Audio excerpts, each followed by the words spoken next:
লাশটা হঠাৎ নড়ে উঠল। তার বন্ধ চোখ খুলল না ঠিকই, কিন্তু নাকটা ফুলে উঠল। এ এ কিসের গন্ধ? বহু যুগ এমন সুগন্ধ পাইনি। খিদে, বড্ড খিদে পেয়েছে। পরের মুহূর্তে এক ভয়ঙ্কর অথচ অদ্ভুত একটা ঘটনা ঘটল। বৃদ্ধের লাশ ধড়মড়িয়ে উঠে বসলো এবং টলতে টলতে ভোলার দোকানের দিকে হাঁটতে শুরু করলো। দাদু, দাদু তো উঠে পড়েছে। ভূত, ভূত,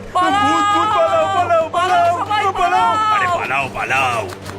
নিমেষের মধ্যে সবাই যে যেদিকে পারলো দৌড়ে পালালো। মৃতদেহটা সোজা ভোলার দোকানে এসে দাঁড়ালো। ঘুগনি, ঘুগনি খাবো। বসো বসো দাদু, দিচ্ছি। ভোলা এক বাটি ঘুগনি এগিয়ে দিল।